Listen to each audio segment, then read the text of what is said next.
Aleluia. E o tema que eu preparei era um outro tema, e à tarde o Senhor modificou. Fala sobre processo e propósito. Processo e propósito. E muitas vezes nós queremos chegar a um propósito, mas não queremos passar pelo processo. Nós queremos chegar a algum lugar, mas não queremos enfrentar a caminhada, a dificuldade, a tribulação, o problema. Nós queremos chegar ao céu sem renunciar às coisas da terra, os prazeres da terra. Nós queremos chegar à eternidade sem confessar Jesus, sem seguir Jesus e sem modificar o nosso comportamento. A psicologia é a ciência do comportamento, e a Bíblia é uma bússola. A Bíblia é um norte, são normas e procedimentos. Quando nós estamos numa empresa que fazemos uma auditoria, as auditorias é para buscar conformidades. E muitas vezes alguns auditores querem buscar a não conformidade, o NC. Mas quando nós temos a palavra de Deus e aplicamos a palavra de Deus no nosso coração, independente do processo que a gente passe, independente da auditoria que a gente passe, o Senhor precisa encontrar pessoas em conformidade com a sua palavra. Nós precisamos viver em conformidade à palavra de Deus. E quando nós lemos a nossa Bíblia, abra por favor, se você tem uma, o livro de Ruth, o primeiro capítulo de Ruth, que fala de um processo para chegar a um propósito. Abra sua Bíblia, Ruth, capítulo 1, vamos ler para a gente entender o contexto. Na época dos juízes, houve fome na terra. Um homem de Belém de Judá, com a mulher e os 2 filhos, foi viver por algum tempo nas terras de Moabe. Foi viver, é um processo, é uma mudança. O homem chamava-se Elimeleque, sua mulher Noemi e seus 2 filhos, Malom e Quilion, eram efrateus de Belém de Judá. Chegaram a Moabe e lá ficaram. Morreu, processo, morreu Elimeleque, marido de Noemi, e ela ficou sozinha com seus 2 filhos. Eles se casaram com mulheres moabitas, uma chamada Orfa e a outra Ruth. Depois de terem morado por quase 10 anos, morreram, processo. Também Malom e Quilion, e Noemi ficou sozinha no processo, sem os seus 2 filhos e sem o seu marido. Quando Noemi soube em Moabe que o Senhor viera em auxílio ao seu povo, dando-lhe alimento, decidiu voltar com as suas 2 noras para a sua terra. Assim, ela com as suas 2 noras partiu do lugar onde tinha morado. Mudança, processo. Enquanto voltavam para a terra de Judá, disse-lhes Noemi: vão, retornem para a casa de suas mães. Que o Senhor seja leal com vocês, como vocês foram leais com os falecidos e comigo. O Senhor conceda que cada uma de vocês encontre segurança no lar do outro marido. Então deu-lhes beijos de despedida, mas elas começaram a chorar alto e disseram: não, voltaremos com você para junto do seu povo. Disse, porém, Noemi: voltem, minhas filhas, porque viriam comigo? Poderia eu ainda ter filhos que vissem a ser seus maridos? Voltem, minhas filhas, vão. Estou velha demais para ter outro marido.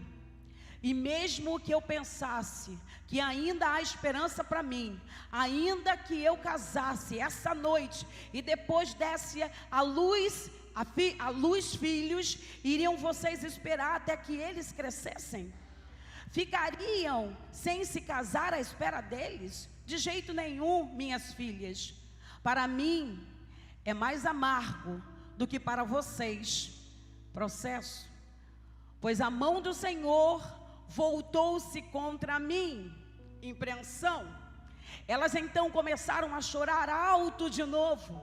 Depois Orfa deu um beijo de despedida na sua sogra, mas Ruth ficou com ela. Decisão.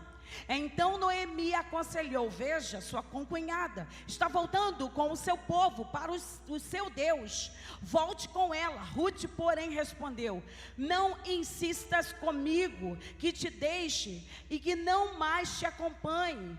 Aonde fores irei, onde ficares ficarei. O teu povo será o meu povo, o teu Deus será o meu Deus. Onde morreres, morrerei, e ali serei sepultada. Que o Senhor me castigue com todo rigor, que outra coisa, que é não a morte, me separe de ti. Quando Noemi viu que Ruth estava de fato decidida a acompanhá-la nesse processo, não insistiu mais. Prosseguiram, pois as duas até Belém, e ali chegando, todo o povoado ficou alvoroçado por causa delas.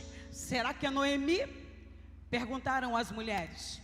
Mas ela respondeu: não me chamem Noemi, melhor que me chamem de Mara, amarga, pois o Todo-Poderoso tornou minha vida muito amarga. De mãos cheias eu parti, de mãos vazias o Senhor me trouxe de volta. Porque me chamam Noemi, o Senhor colocou-se contra mim, o Todo-Poderoso me trouxe desgraça. Foi assim que Noemi voltou das terras de Moabe com a sua nora Ruth, a moabita, e elas chegaram a Belém no início da colheita da cevada. Espírito Santo, que a tua palavra traga iluminação essa noite, que o Senhor venha palestrar, ministrar conosco através da palavra, que tudo aquilo que o Senhor tem reservado para os nossos corações nessa noite seja pregoado. Nada tem a ver comigo, tudo tem a ver com o Senhor, porque a palavra é do Senhor, a unção é do Senhor, o ensinamento é do Senhor, a graça é do Senhor, a manifestação do Espírito vem do Senhor. É Espírito Santo de Deus, que possamos nessa noite compreender o processo que estamos passando para chegarmos ao final do propósito que o Senhor designou para a igreja. Pai, nós te louvamos e cremos que o Senhor trará a iluminação sobre essa ministração. É o que nós clamamos e já agradecemos em nome de Jesus. Amém. A vida de Noemi, ela teve duas fases, dois momentos. O antes, quando começa a narrar o primeiro capítulo, ela está falando que o marido recebe uma instrução e que eles devem sair daquela cidade porque haveria fome. Nesse momento, a Bíblia não diz que Noemi perguntou para ele: mas nós vamos, a gente tem que ir. Simplesmente ela pega os filhos, junta as coisas e vai para uma outra cidade. Seu marido Elimeleque e os filhos Malom e Quilion, que viviam nas terras de Moabe por causa da fome que assolava Belém. Tinha alguma coisa acontecendo, existia uma fome, existia alguma coisa que assustavam as pessoas.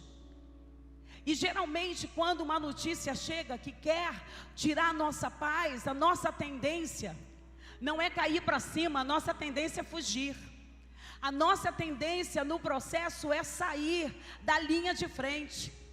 A nossa tendência natural é seguir o caminho que possivelmente pode nos trazer algum tipo de lucro. E a Bíblia diz que eles saem daquele lugar, saem de Belém, saem da sua terra natal e vão para Moabe. E a Bíblia diz que o seu marido morreu no processo. No meio do caminho apareceu uma dor, tem uma perda. O marido morre e ela agora está viúva com 2 filhos. E diz a Bíblia que eles se casam com o Ruth e Orfa, E continuam ainda morando por ali pelo menos uns 10 anos, em torno de. Apesar do marido de Noemi ter morrido, Noemi ainda tinha paz no seu coração. Sabe quando a gente tem paz no coração? A gente precisa desenvolver a paz no nosso coração, mesmo em meio às guerras. Mesmo em meio às situações difíceis, nós precisamos ter paz no nosso coração. Mas diz a Bíblia que de repente acontece uma nova tragédia. Ela perde os seus 2 filhos. Ela está viúva e ela agora não tem os filhos que trabalhavam e que cuidavam da esposa, das esposas, respectivamente falando, e da mãe. Naquela época a gente não trabalhava, a gente trabalhava em casa, né, melhor dizendo. E Noemi ficou com seu coração amargurado e ela diz assim: olha, o Todo-Poderoso esqueceu de mim, o Todo-Poderoso está contra mim. Sabe o que acontece na hora que a gente está passando por uma adversidade, na hora que a gente está passando pelo dia mal, na hora que a gente está passando pela prova, na hora que a gente perde alguma coisa, a gente começa a achar que Deus esqueceu de nós. Na hora que alguma coisa sai do controle da nossa vida, nós começamos a dizer que Deus não está vendo o nosso sofrimento. É nesse momento que nós começamos a falar aquilo que não é cabível. É nesse momento que parece que a nossa fé está indo embora. É nesse momento de sofrimento e de perdas que Deus está olhando do céu e procura ver o nosso coração. Quando nós lemos Jó no capítulo 1, quando a Bíblia começa a dar referências de Jó, diz assim: ei, olha meu servo, homem íntegro, homem fiel, homem que se desvia do mal, o Senhor está dando uma carta de referência a respeito de Jó. O Senhor está ensinando que Jó tem um comportamento ideal, adequado, um comportamento com conformidade. Noemi significava minha alegria. E agora ela diz assim: não me chame de Noemi, me chame de Mara, porque o meu coração, a minha emoção está cheia de amargura. Então nesse primeiro cenário, nós vemos uma mulher, uma família que tinha tudo, e daqui a pouco, no meio do cenário, no meio da história, existem 3 perdas, 3 mortes. O fato é que nós não aprendemos a lidar com a morte. O fato é que nós não aprendemos a lidar com as perdas. O fato é que a gente aprendeu a só ganhar. O fato é que a gente acha que uma vida bem sucedida é só quando a gente está ganhando alguma coisa. Quando sai alguma coisa da nossa mão, a gente se sente derrotado, a gente se sente fracassado. O nosso coração começa a ficar triste, amargurado, porque saiu do controle.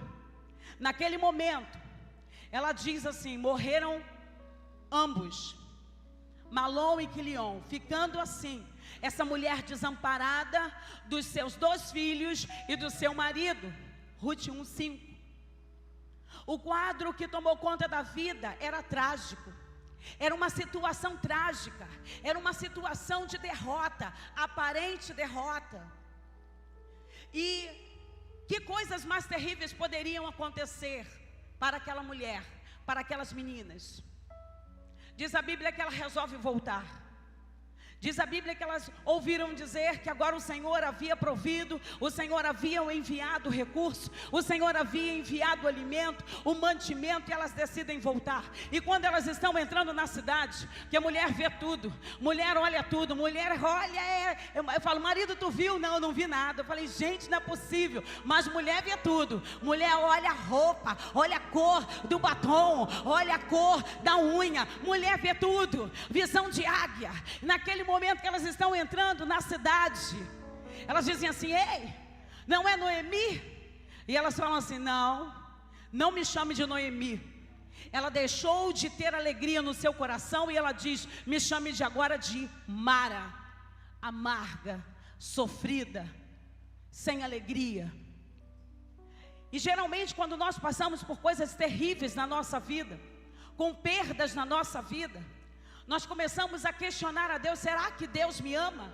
Será que Deus realmente vê? Será que Ele realmente está vendo o meu sofrimento? Será que esse Deus está vendo aquilo que eu estou passando? Por que que isso aconteceu comigo? Por que a morte chegou na minha casa? Por que o desemprego bateu à minha porta? Por que eu perdi o meu grande amor? Quando passa por uma situação difícil, uma situação de perdas salariais, de perdas que nós vivemos, a gente começa a questionar ao Senhor, mas o Senhor não estava comigo? Crente, irmãos, nós precisamos crer que mesmo que a gente esteja aparentemente perdendo alguma coisa, que algo esteja saindo das nossas mãos, sabe o que acontece? O Senhor está no controle, o Senhor está no controle. Ele não perdeu o controle da nossa vida, Ele não perdeu o controle da tua vida, Ele não perdeu o controle da situação, ainda que o inferno diga, você perdeu, não vai mais ter isso. Sabe o que o meu Deus diz? Eu não perdi o controle sobre a tua vida, eu não perdi o controle sobre a tua história. Essa perda tem propósito. Você precisa aprender a passar o processo. E o processo dói. Quando a gente está grávida, né? Eu vi Raíssa aí, barrigão. Quando você está grávida, você não ganha o seu filho de 3 meses. Você espera 9 meses para que essa criança crie, cresça, tome forma e gere. E no momento certo essa criança vai nascer.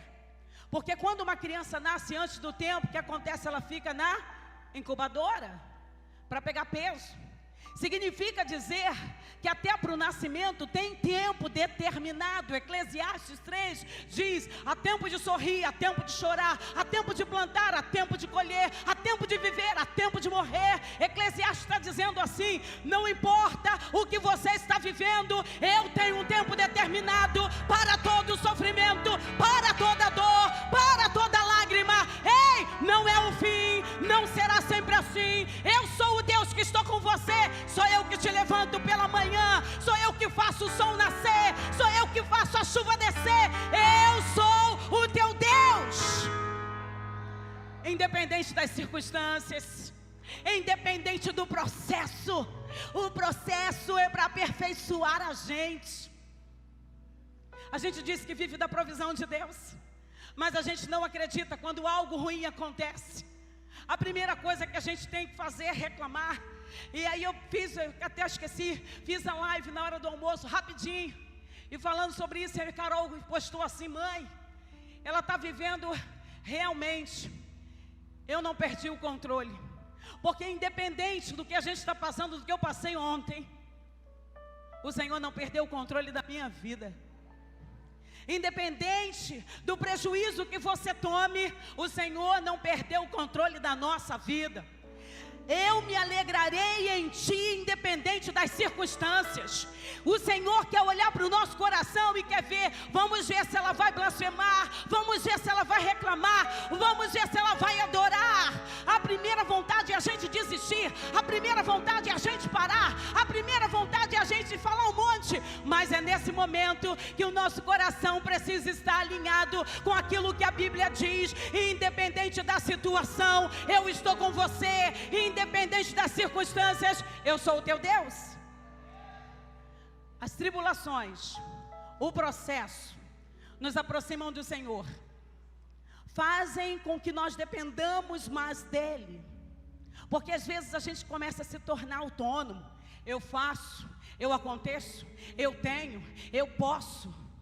Quantas vezes a gente fica arrogante diante das situações que nós temos aparentemente na nossa vida. E aí muitas vezes é permitido que alguma coisa saia da nossa vida.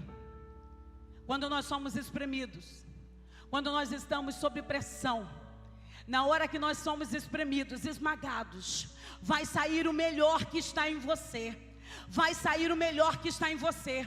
E muitas vezes não sai o melhor, sabe por quê? A árvore está ruim, a árvore está degenerativa, a árvore está danosa. Mas quando você está aliançado, está alicerçado na videira verdadeira que é Jesus, vai espremer e vai sair unção, vai sair glória, vai sair aleluia, vai sair bendito seja o nome do Senhor. As tribulações e o processo nos aproximam, nos levam a ler a palavra, nos encorajam a perseverar a fé e nos aproximam mais de Cristo. E, infelizmente, tem pessoas que parecem os 10 leprosos. Enquanto não recebe, está ali fazendo a campanha. Estou toda quarta, estou ali no processo. E aí a pessoa recebe a bênção de Deus. A pessoa nem tchau. A pessoa simplesmente desaparece. É como as pessoas pedem: pastora, ora por mim, meu casamento está horrível, ora por mim. Aí a gente ora, Deus restaura, e a pessoa não quer mais saber de Deus, e esquece quem fez a obra, e esquece, dá um tchau e vai embora. Processo. Muitas vezes nós deixamos de viver o propósito, porque não queremos passar pelo processo. E aí Noemi volta, triste, amargurada, sem filho, sem marido. E aí ela vai treinar Ruth. Ela vai treinar. A Bíblia diz: as mulheres mais velhas ensinem as mulheres mais novas. A Bíblia diz isso. A mulher mais velha, sábia, que tem a sabedoria, ensinem as mulheres mais novas. Fiz um treinamento lá no banheiro a hora que cheguei, né? Já fiz um gabinete lá dentro do banheiro. No capítulo 2, a gente vê as plantações de Boaz. E Ruth começa a trabalhar, catando espigas, para que elas possam se alimentar. E aí, Noemi vai treinar. Vai dizer assim: ó, na hora que ele dormir, você não vai cair em cima de Boaz. Ela não fala que ela tem que se entregar a Boaz. Ela dá uma instrução, treinamento. Você vai deitar aos pés. Ela aproveitou que Boaz dormiu, tomou um vinho, apagou, e ela se deita aos pés de Boaz. Que eram ensinamentos tipo assim: quero me casar, quero alguma coisa com você. Ela poderia usar subterfúgios para adiantar o processo. Ela poderia adiantar o processo. O cara estava dormindo e estava meio bêbado. Mas ela não, ela segue a orientação à risca. Sabe qual é a grande dificuldade que nós temos? É de seguir a orientação à risca. É de seguir a orientação. A gente quer o profeta, mas quando o profeta entrega alguma coisa, a gente não quer seguir. A gente quer ir em oração daqui, oração ali, mas quando a palavra é liberada, a gente não quer seguir, porque o processo é doloroso. Vocês lembram de Naamã? Naamã vai até o profeta. E aí, quando ele chega ao profeta, o profeta estava sentado, o profeta continua sentado. O profeta vai dar uma orientação para ele, diz: ei, você deve ir até ao Jordão e você deve mergulhar 7 vezes. E aí Naamã olha tipo assim: eu mergulhar no Jordão 7 vezes? Eu passar essa vergonha? Eu sou um homem imponente. Processo. Ele achou que ia passar vergonha, porque todas as pessoas iriam vê-lo ali. E aí o filho dele diz assim: mas meu pai, se o profeta não tivesse pedido algo tão maior, você não faria? Aí ele pensa, ele reflete, ele diz: é verdade, vou fazer. Vou seguir a orientação do profeta. E é nesse momento que ele vai até o Rio Jordão. E ele começa a se banhar. Primeira vez, segunda vez, terceira vez, quarta, quinta, sexta, sétima. E diz a Bíblia que na 7ª vez ele se levanta e a sua pele está parecida com uma pele de criança, sem marca, sem ruga. É o processo. Tem pessoas que chegam na terapia, faz uma terapia, uma sessão, já quero estar bom. Não é milagre, milagre é Jesus quem faz. Terapia é processo. Uma vez por semana. Terapia é processo. E muitas vezes nós não queremos passar pelo processo, porque vai doer, porque vai te desafiar, vai dizer coisas para você que você não quer ouvir. Sabe quando alguém diz uma verdade para você e você diz: nossa, essa pessoa foi tão assim direta. Sabe por quê? Porque a gente é cheio de mimimi, porque a gente é cheio de historinhas, a gente não quer ouvir a verdade. Mas a Bíblia diz: conhecereis a verdade e a verdade vos libertará. Naamã ficou curado após o processo. Noemi treina, ela casa com Boaz, Ruth casa com Boaz. Noemi agora, de catadora de espigas, passa a ser a dona da fazenda. Sabe por quê? Obedeceu. esperou o processo, esperou o tempo, não se precipitou, cumpriu aquilo que a sua sogra havia dito, havia orientado. E aí eu escrevi aqui ainda há pouco, alguns processos de pessoas. Quando a gente olha para a vida de Esther, ela era órfã, ela era escrava. Ela começa como órfã, começa como escrava, e agora ela é rainha. Quando nós olhamos para José, que passa pelo processo, primeiro ele é um sonhador, depois ele é um escravo, depois ele é vendido, depois ele é copeiro, e depois ele é governador. Processo. Ele não começou a ser o governador, primeiro ele foi escravizado, vendido, copeiro, foi preso, mas depois ele se transforma no governador. Processo. Quando nós olhamos Davi, aquele menino que estava no pasto, ele estava lá pastoreando ovelhas, e de repente, de pastorzinho de ovelhas, ele torna-se rei. Processo. Não foi da noite para o dia que ele se tornou rei. Teve muita coisa durante o processo. Quando nós olhamos as filhas de Zelofeade, aquelas 5 meninas, que não eram nem contadas, que foram até Moisés. Moisés, nosso pai morreu e não nos deixou herança, não temos irmão homem, nós estamos sem nada. Elas vão até Moisés. Moisés se depara com uma situação que ele não sabe como resolver, e sabe o que Moisés fez? Foi consultar a Deus.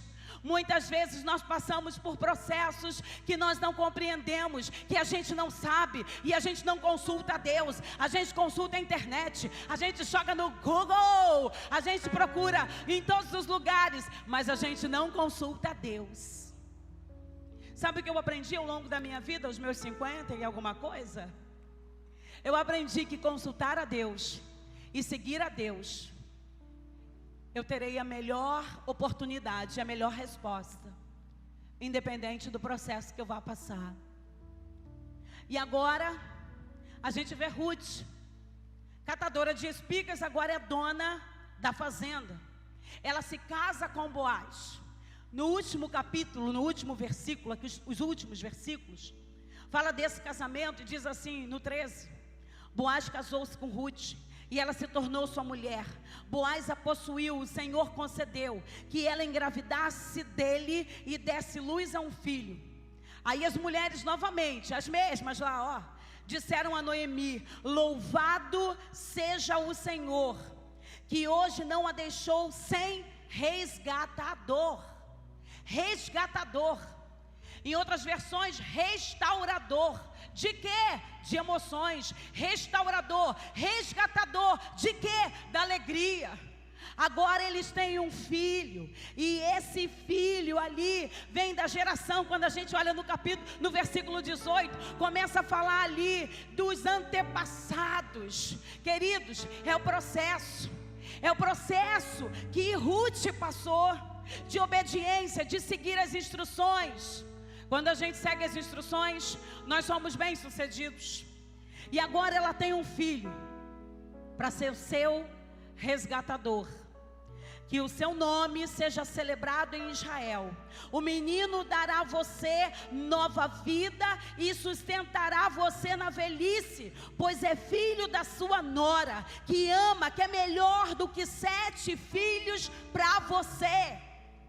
Imagina se ela tivesse desistido do processo, se ela tivesse ficado em Moabe, se ela tivesse ficado com Orfa, se ela não tivesse seguido Noemi, talvez o propósito não tivesse sido alcançado. Então muitas vezes na nossa vida, nós precisamos entender que processo estamos passando, que situação tem vindo à nossa vida. A escassez, é o desemprego, é uma tristeza, é a morte, é a luta. É o quê? O que nós estamos vivendo no país, isso está tirando a tua paz, isso está tirando a tua fé, isso está tirando o teu sono, queridos. É nesse tempo que o Senhor tem preparado uma igreja que vai começar, assim como Josafá, a celebrar a vitória. Muito antes da vitória chegar, é preciso encontrar os 300 de Gideão, que vão abaixar e vão beber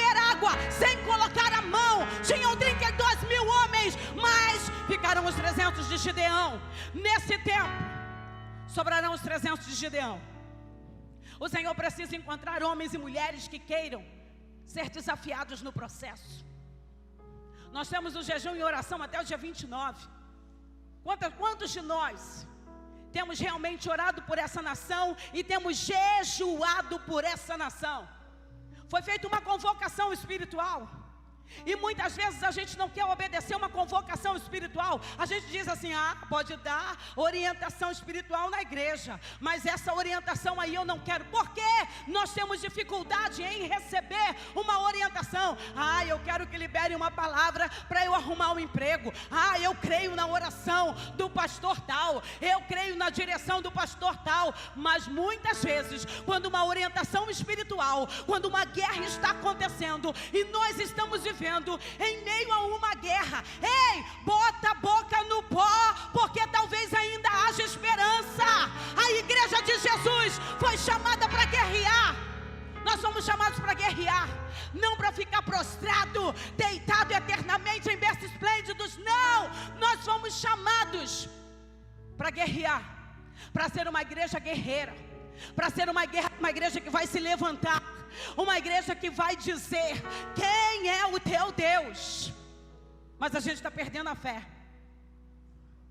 Por isso a gente passa pelo processo e a gente não chega ao propósito. Quantas pessoas desistiram da sua vida acadêmica, da sua carreira? Quantas pessoas desistiram, começam muito bem numa igreja, daqui a pouco a coisa melhora, mete o pé. Quantas pessoas começam muito bem numa empresa, daqui a pouco diz, não é para mim. Quantas pessoas começam num casamento e daqui a pouco começam a olhar defeitos da outra pessoa? É preciso que a gente lembre aquilo que nos dá esperança.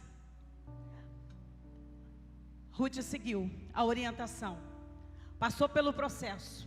Noemi passou pelo luto, passou pela perda, passou pela separação física.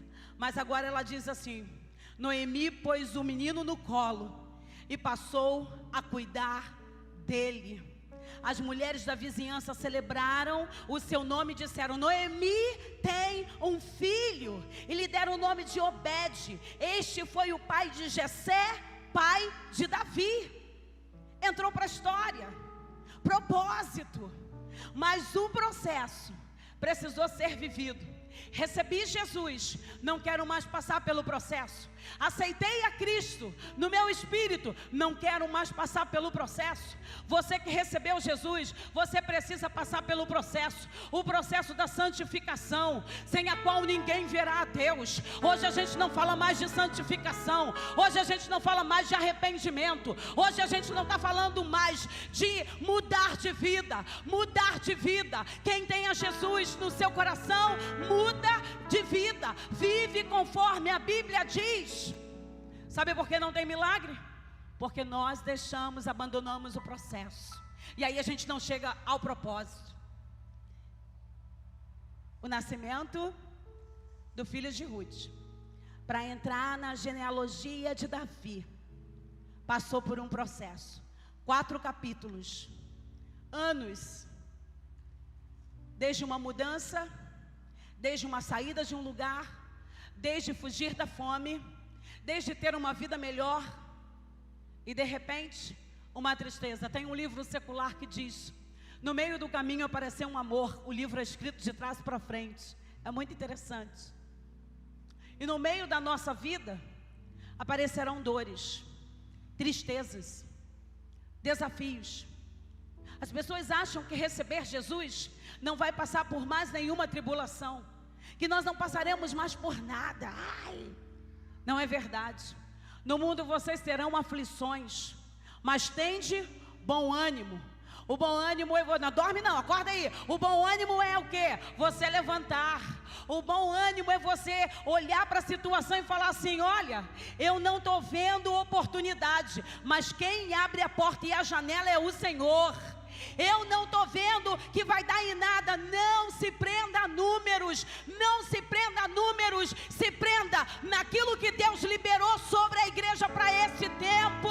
E nós temos que fazer valer a profecia que foi entregue para esse tempo, para o Brasil.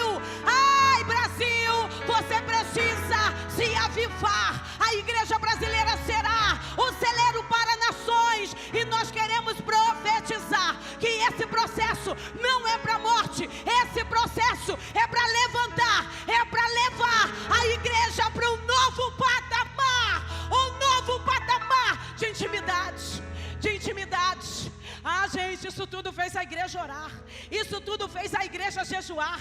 A gente já tinha esquecido de orar. A gente estava esquecendo de botar o joelho no chão. A gente já estava esquecendo de botar o rosto na parede. A gente esqueceu de clamar pelo Deus Todo-Poderoso. Então isso que está acontecendo no Brasil é um grande despertamento para a igreja do Senhor na terra. Ei, acorda, igreja! Despertamento, despertamento. Se o meu povo que se chama pelo meu nome se humilhar e orar e buscar a minha face e se converter dos seus maus caminhos, eu virei dos céus, eu virei dos céus, eu olharei dos céus e sararei a vossa terra. É promessa, eu vivo.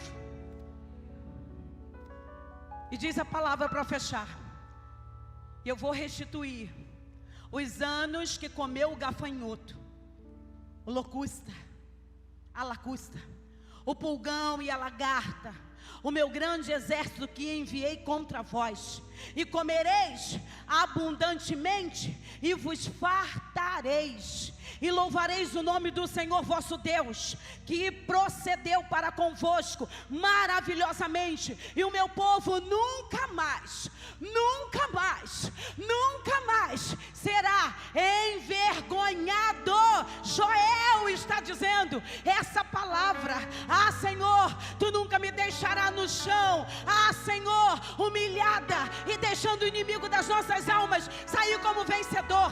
O inimigo só se levanta, mas ele só grita, mas ele não tem poder. Sabe por quê? Quem tem poder é o Senhor Todo-Poderoso, o Senhor forte, general de guerra, aquele que nunca perdeu batalha. Você já viu Deus perder batalha? Você já viu Deus perder batalha na tua vida? Você já perdeu batalha quando você abandonou a Deus, mas quando você chama Deus para a tua vida, não tem como você perder batalha. Os teus negócios serão bem-sucedidos, a tua casa será bem-sucedida, a porta se alargará, as janelas se abrirão. As janelas do céu precisam abrir. O Senhor quer abrir a janela do céu sobre a nossa vida. Às vezes a gente acha que a gente está esquecido. Às vezes a gente acha que ninguém está nos vendo. É o processo. Às vezes você não tem aquela porta maravilhosa. É o processo. Deus está trabalhando em você no processo. Deus está trabalhando em você em processo. E às vezes tu não está entendendo. Fala, o que a Alzineia está falando? É o processo. Porque quando a gente diz que depende de Deus, a gente vai ter que aprender a depender de Deus. E quando a gente está vivendo o processo, a gente não vai morrer, porque nós estamos na mão do oleiro, sendo trabalhado, sendo forjado para uma nova missão.